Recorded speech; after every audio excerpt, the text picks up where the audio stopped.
Hello, everyone. Welcome back to the NeuroVerse podcast. Today we have a bit of a different episode, a bit of a special episode.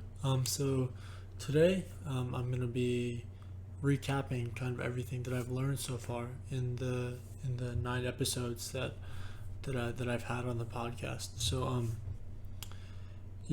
we'll just go through kind of the main things, and come up with a summary of what I've learned, and the message that I hope to be sharing, through this podcast.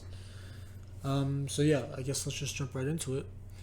So in episode 1, we interviewed Mrs. H, who was a mother who has a child on the autistic spectrum, and she kind of gave us a look into her life about, first noticing signs of autism in her child, and then the diagnosis process. And one of the main things that really stuck with me from the episode was she shared how she had a pretty stressful and difficult time finding or figuring out the diagnosis for her child, due to just how it's done in the medical field.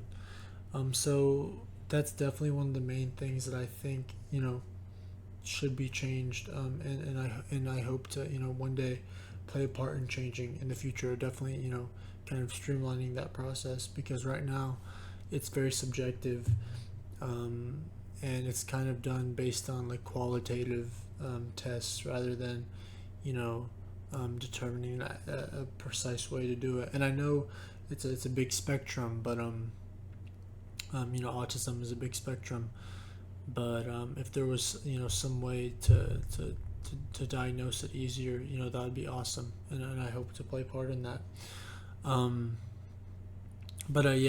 She also shared kind of how she manages daily routines, household activities throughout the day, and how she really relies on family to help her and support her through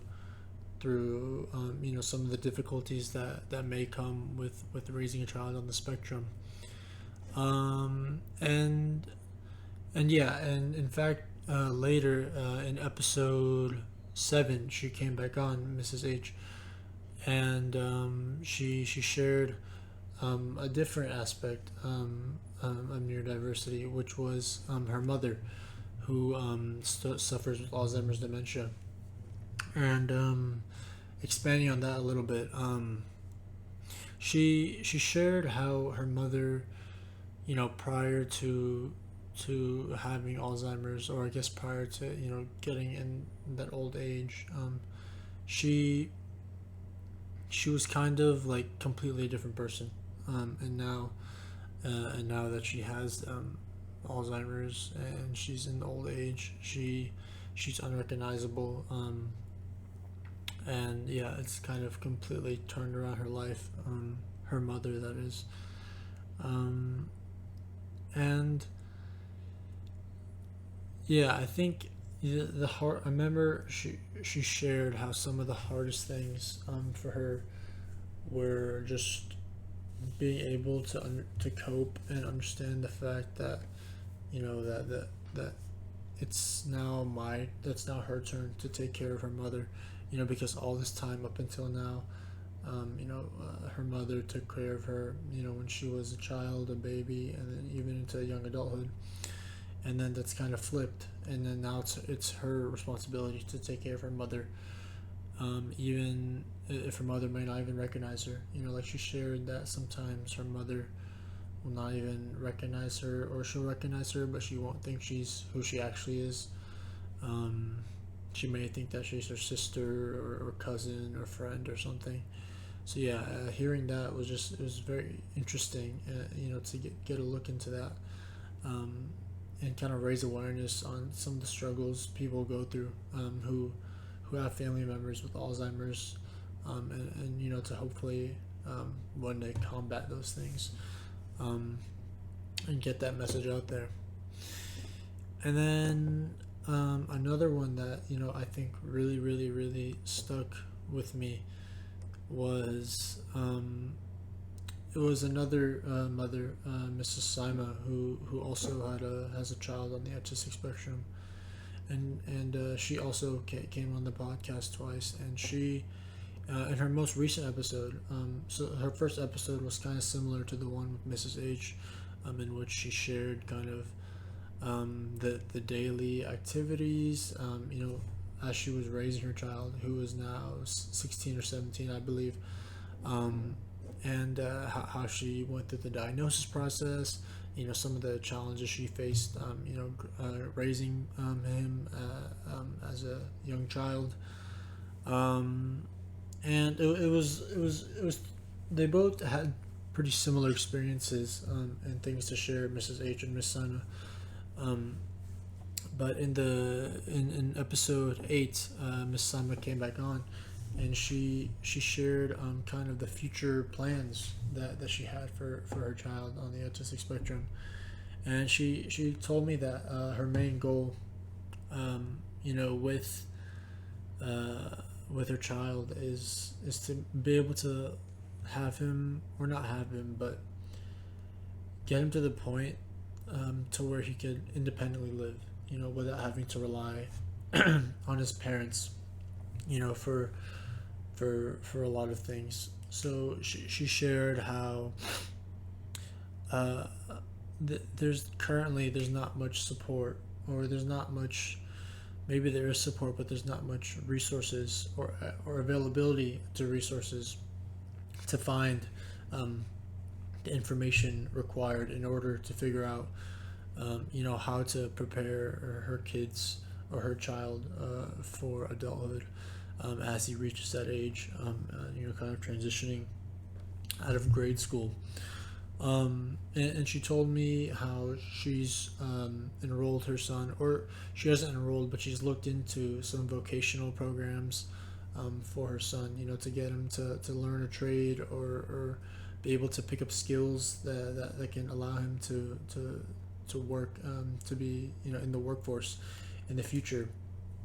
And she kind of shared how some of those programs that they looked into and went and talked to they didn't fit his needs, because again, autism is such a vast spectrum. So these vocational programs for neurodiverse people may suit the needs of some children, but for others they may not, as seen from Miss Sima's son. Um, so the she also shared how she's reached out, to the government, hoping, to maybe to ask them, questions about, maybe to guide her, because of course they have access to the information that she may need. And she shared how she never really got a response, or maybe she got a response that was like, we'll forward you to this person and they'll get back to you, but that never happened, regarding figuring out how to, maybe some things she may want to change that she was proposing to the government, or some questions she had. So when I asked her, what do you wish policymakers or advocates could do to improve care for neurodiverse individuals, she said how she just wishes it was the information to how to proceed in the future, with a child on the autistic spectrum, is just more available than what it is right now. Because, like she said, to her it's hard to find, and I'm sure for many other parents it's just like that. And I think it's very important to have that information out there, or for that information to be created, because it may not even be out there, but for that information to be accessible to people, to parents who have children that need this type of support, so that they can independently live in the future and support themselves, without having to rely on their parents or their siblings, even though of course they'll always be there to help. But Miss Sima said how her main goal for her son is for him to be able to independently live, and support himself. So yeah, that episode was very impactful, I think, and I think it really, you know, that really, that episode, and kind of what Miss Saima shared really is kind of the core of what I'm going for with this podcast. I'm trying to get the word out, um, yeah, about neurodiversity and mental health, and how we can, uh, bolster the efforts to make it more known, and the accessibility to resources regarding those things. Um, and So also a really interesting one that I think was really cool was when we had Dr. Lopez on, in in episode 4, I believe. We had Dr. Lopez on, and he kind of gave me the Dr. Lopez. Is a, maybe if you haven't seen that one, Dr. Lopez is a general neurologist. And during that episode, I was asking him also about Alzheimer's dementia, and he gave me like the entire scientific medical aspects of it. And I think it was really cool to hear that, because a lot of my episodes are mainly about kind of the personal, social aspects of it, and how people navigate their days with related to people with such disabilities such as autism and dementia. And Dr. Lopez's episode, I think, was an interesting change, to the rest of them, because he provided like the neurological background of it, of Alzheimer's and how it occurs, and also as a doctor, he gave really good insight, and advice to people, that may have parents that are developing dementia, and how they can care for them. Um, and he also kind of shared how he evaluates patients with Alzheimer's, um, and the future possibilities, and research that is currently being done regarding Alzheimer's. He went into a lot of detail. Obviously, I don't have that knowledge, as of now, but it's really interesting. So I think if that's something that the scientific medical, under or the scientific slash medical slash neurological reasons for Alzheimer's, that's a really good one to go and listen to, because yeah, Dr. Lopez did an amazing job explaining that, and he's a great guy. And also, Dr. Huck was another one. He is a psychologist, and I asked him about autism in that episode, and that and Dr. Lopez were the two that I've done with doctors so far. And he kind of explained how autism is currently diagnosed, from a medical perspective, and then the roles that treatment plays, or different types of treatment for autism, and the best way to support individuals on the autistic spectrum. So yeah, Dr. Lopez and Dr. Huck are two great ones to listen to get the a look into neurodiversity from the perspective of doctors. So yeah, those two are great. And then in the coming days, or in the coming weeks, I've recorded quite a few episodes that I'm just waiting to publish. Finish polishing them a little bit. One of which is with a refugee resettlement organization founder, and I asked her about kind of the mental health aspect of it. What does she see, seeing so many different people come from across the world, go through God knows what circumstances to get here. And I asked her how that affects their mental health, and how they are able to thrive in their new homes. So yeah, that one should be coming out in the coming weeks, and that's a really interesting one. But yeah, I really appreciate everyone for listening to these episodes, maybe if this is the first one, you can definitely go back and listen to some of the ones, especially the ones that I mentioned, namely in this one.